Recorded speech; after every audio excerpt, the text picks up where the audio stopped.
Hey, there you. Let's face it. If you're even thinking about lead generation these days, your LinkedIn feed is probably a fire hose of opinions on the best tools and strategies. It's totally It's overwhelming. So we're diving into a stack of these posts. Okay, cool. To help you figure out what's really worth your attention. Yeah, I mean, one thing that jumped out at us immediately was a specific set of tools that keep getting name dropped. Oh, yeah. Apollo.io, Clay Smart Lid, SendSpark. Makes sense. You can almost call it like a mini movement. It's true. It's like everywhere you look, someone's raving about this particular toolkit. Yeah. And this whole idea of a clay agency. It's basically an agency built around the tool clay now. Right. That's getting some serious buzz. For sure. Harish Khanna has been laying out a roadmap for how to make this work. Yeah. Attracting clients, even pricing your services. Yeah, but what's interesting is that even Harish, who's clearly bullish on this approach, cautions against putting all your eggs in one basket. Makes sense. He suggests that most new Clagency deals actually come from referrals, networking, content marketing, things other than cold outreach. That's a smart point. Yeah.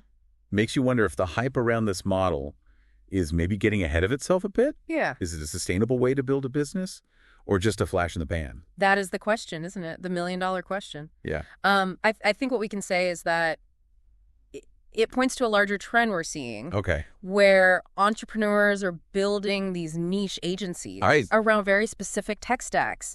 And it's a fascinating departure from that old school model of agencies trying to be everything to everyone. Yeah, like a full service agency. Yeah, exactly. So for you listening, the question becomes, could this be a model worth exploring for your business? Yeah. Maybe you've got skills with these tools already. Could you turn that into a specialized service? Totally. It's definitely food for thought.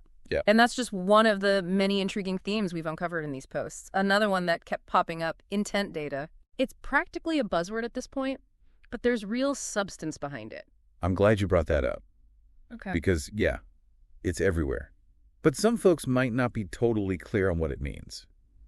Can we break that down a bit? Absolutely. Yeah, in a nutshell, intent data helps you figure out which potential customers are already showing signs of needing what you offer. Got it. Instead of just casting a wide net, you're targeting folks who are actively searching for solutions like yours. Right. So it's like they're raising their hand and saying, hey, I'm interested. Yeah. But how do you actually capture those signals? Good question.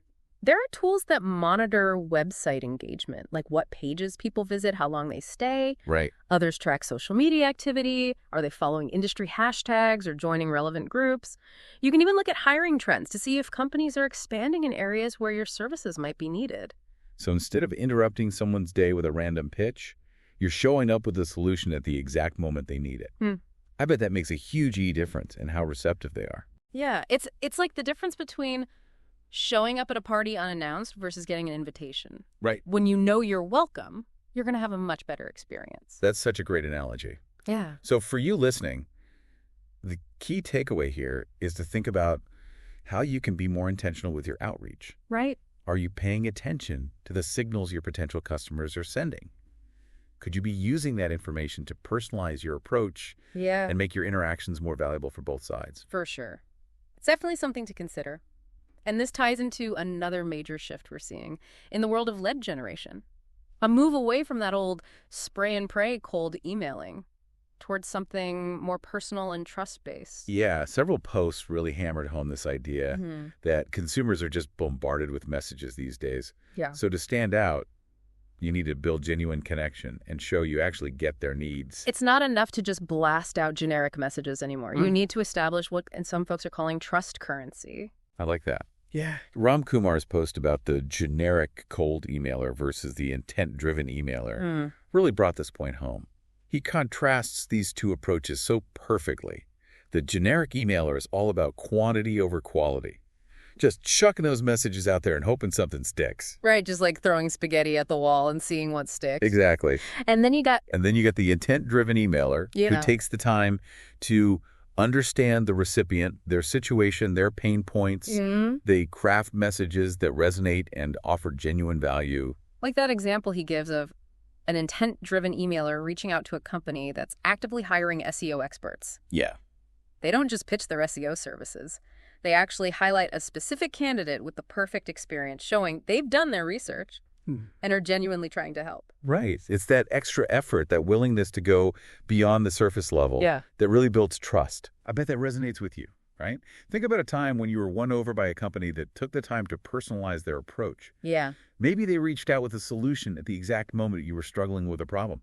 It's powerful stuff. Absolutely. And speaking of powerful stuff, that brings us to another fascinating aspect of this deep dive, the tech stack debate. We saw some really comprehensive lists of tools being used for lead generation, especially from folks like Deepika K. and Ram Kumar. Yeah, it's like they opened up their toolboxes and gave us a peek inside. Totally. And there were definitely some recurring themes: automation, personalization, data enrichment. Yeah, these tools are allowing businesses to streamline their workflows, tailor their outreach, and gain incredible insights into their prospects. And what's really cool is that you don't need a massive budget to get started. We even saw some clever tips for saving money, like using free tiers and leveraging APIs. Oh yeah, like Ram Kumar, for instance, broke down how he saves Clay credits by using formulas and API integrations. It's a reminder that you don't need to break the bank to access powerful technology. That's such a good point. There's so many affordable options out there these days. It's really leveling the playing field for smaller businesses and solopreneurs. It really is. So for you listening, the question is, are you taking full advantage of the tools that are available? What could you be doing to level up your game? Are there any tools out there that could streamline your process, improve your outreach, or give you insights you're currently missing? Totally. It's worth taking stock of your current tech stack and seeing if there are any gaps you could fill. Now, while a lot of the posts focused on the nuts and bolts of lead generation, Right. the tools, the strategies, the automation, Yeah. we also found some real gems that went deeper, like the posts from Ritika Ranjan and Kanishka Gopal. Oh, for sure. They weren't just talking about getting leads, they were talking about building sustainable businesses. Absolutely. And Ritika, in particular, really emphasized nurturing those leads and thinking about tiered products or services. Right. It's like meeting your clients where they are and offering them a path to grow with you. That makes so much sense. It's not about forcing everyone into the same box. Right. It's about recognizing that people have different needs and budgets. Yeah. And offering solutions that fit those needs. For sure. And she shared this great example of how she helped a coach build a funnel that actually turned inactive leads into paying customers. They generated an extra $10,000 in revenue in just 30 days. Wow, that's incredible. It goes to show you that there's so much potential hidden within your existing network. Right. It's not always about finding new leads. Sometimes it's about re-engaging the ones you already have. Absolutely. And speaking of re-engagement, we saw some really interesting perspectives on the role of cold email in today's landscape. I know a lot of people have declared it dead. Oh, yeah. But several posters, including Ram Kumar and Deepika K., made a strong case for its effectiveness when done right. It makes sense, right? People are still checking their email. Yeah. It's not going away anytime soon. But the key is to be strategic and thoughtful about your approach. Exactly. Deepika actually called out that spray and pray approach as outdated and ineffective. It's about quality over quantity. And she stressed the importance of delivering real value and building trust with every email you send. And Ram Kumar chimed in with some really actionable tips for making your cold emails more effective. Oh, cool. Like what? He talked about using personalized snippets, A/B testing subject lines, and optimizing your follow-up sequences. Those are all such great points. It's about treating your prospects like human beings, not just names on a list. Exactly. He also brought up the importance of warming up your mailboxes and ensuring high deliverability rates. Because, let's face it, even the most brilliant cold email won't convert if it ends up in the spam folder. So true. And then there was Deepika's post about how her agency gets high-quality leads in just 1 week. Oh, yeah. I was glued to my screen reading that one. It was a fascinating breakdown of her process. Yeah. She uses Apollo.io for targeted list building, Clay for data enrichment, and then personalizes her outreach with SmartLead and SendSpark. It's like a well-oiled machine. It is. And she highlighted how this approach not only improves response rates, but also saves her a ton of time and effort. For sure. Because when you're targeting the right people with the right message, you're not wasting your energy on leads that are never going to convert. Exactly. It's about working smarter, not harder. And Deepika even shared some insights into the financial side of things. Her agency runs on just 19 tools, and her total cost is under $300 per month. That's amazing. It is. It's a reminder that you don't need a massive budget to leverage powerful technology. She even broke down her entire tech stack and offered to share alternative tools, which is incredibly generous. I thought that was so helpful. It's like she's giving us a blueprint for success. Speaking of blueprints, another theme that really resonated with me was this idea of going beyond just lead generation and focusing on building a sustainable business. Ritika Ranjan really hit the nail on the head with her posts about building a revenue ladder. Yeah. It's about creating a pathway for your customers to grow with you. She had this brilliant analogy about relying solely on high-ticket sales. She said it's like having a ladder with only one rung at the very top. Okay. Most people can't make that jump right away. Right. But if you build a ladder with multiple steps, people can climb, gradually gaining confidence and trust along the way. That's such a good visual. And she also talked about building a value ladder, which is about offering a progression of products or services that increase in both price and value. Exactly. It's not just about charging more.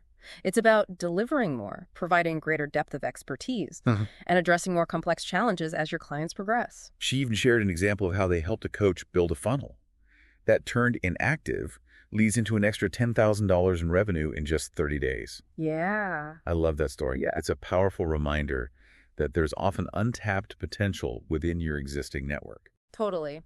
And her posts also highlighted the importance of building those long-term relationships with your clients. High-ticket clients don't typically come back for a one-time transaction.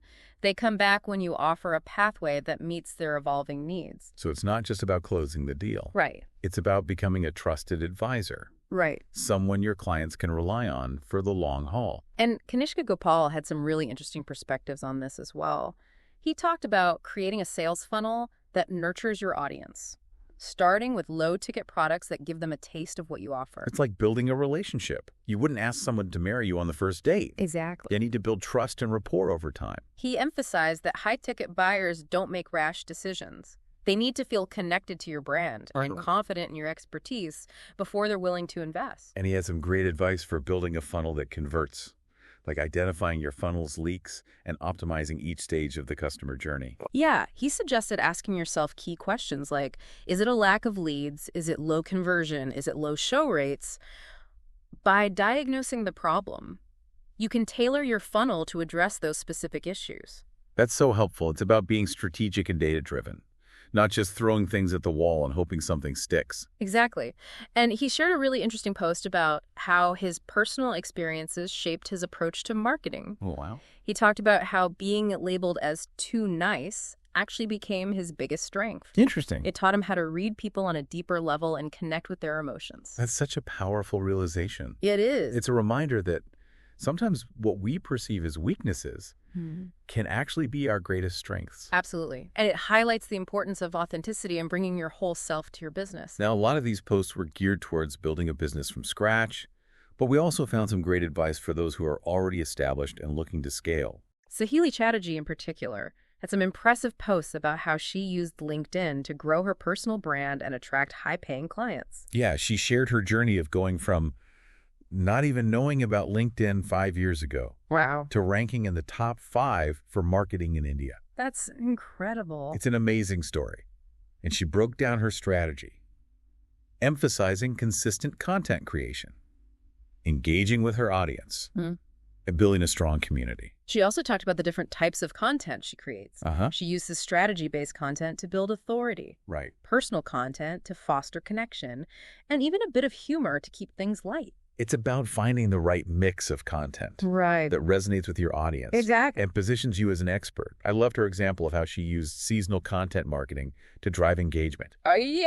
She created a 30-day calendar for her target audience and promoted it just before November, capitalizing on the festive vibe and offering valuable insights at the perfect time. That's so clever. It's about being strategic and aligning your content with what's happening in your audience's world. And she also shared some really practical tips for incorporating AI into your marketing strategy. Oh, nice. She even revealed the specific tools she uses for content ideation, copywriting, and creating visuals. So helpful to see behind the curtain like that. I agree. And she also made this great point about using AI to increase your output, not replace it. It's about augmenting your skills, not becoming reliant on technology. Right. It's a tool, not a crutch. Exactly. And she talked about the power of myth-busting content, too. People are more likely to trust brands that openly address myths and challenge conventional wisdom. It makes sense. It's about positioning yourself as an authority by offering unique insights that go beyond the generic advice everyone else is giving. And she even revealed that this type of content generated millions of impressions for her clients, which is incredible. Wow. Yeah, that's amazing. Yeah. It just goes to show you that sometimes the most effective strategies are the ones that shake things up a bit. And Sahili also had some great insights into community building. She actually turned her LinkedIn page into a platform for connecting freelancers with gigs and job opportunities. It's a wonderful example of using your platform for good. It's a win-win for everyone involved. It is. And then there were her posts about the mindset shifts that helped her go from struggling to make $100 to earning over $10,000 per month from LinkedIn alone. Wow. It's an inspiring story of transformation. Yeah, it really is. She emphasized building a personal brand, showcasing your expertise, and positioning yourself as a problem solver, not just a freelancer. It's about shifting your perspective and approaching your business with confidence and clarity. Now, while a lot of these posts focused on building a successful business, we also found some gems that touched on the personal side of entrepreneurship. Kanishka Gopal, for example, shared a really moving post about the challenges and rewards of building a business with his partner. He talked about the importance of choosing the right partner, someone who shares your vision and who's ready to ride the roller coaster of entrepreneurship with you. He also talked about the importance of taking risks, being prepared for those lean months, and being willing to constantly learn and adapt. And he shared a very personal story about how he used to be a people pleaser. Yeah. And how he learned to embrace that trait and turn it into a strength. It's a reminder that our perceived weaknesses can often become our greatest assets. Right. If we learn to leverage them effectively. And he had this really interesting analogy comparing building a successful business to the process of refining steel. I remember that one. Yeah, he said, just like we measure the quality of a blacksmith by the strength of his steel, we measure you by what you are at the end, not the fire and the hammer it took to make you. It's a beautiful way to think about the transformative power of entrepreneurship. The challenges, the failures, they all shape us and make us stronger. Absolutely. Yeah, it really is a powerful analogy. It reminds us that it's not about avoiding the hard stuff. It's about what we become as we go through it. And Kanishka also had some great advice for those just starting out. He stressed the importance of being willing to follow instructions, be resourceful, and learn from the successes of others. He also encouraged entrepreneurs to share their knowledge and help others who are struggling. I love that idea of paying it forward and building a supportive community. He had a really insightful quote that I think sums up the entrepreneurial journey perfectly. He said, "Business is shockingly simple, but surprisingly hard. The hard comes in the form of consistency." So true. It really does boil down to that, doesn't it? There's no magic bullet, no secret formula.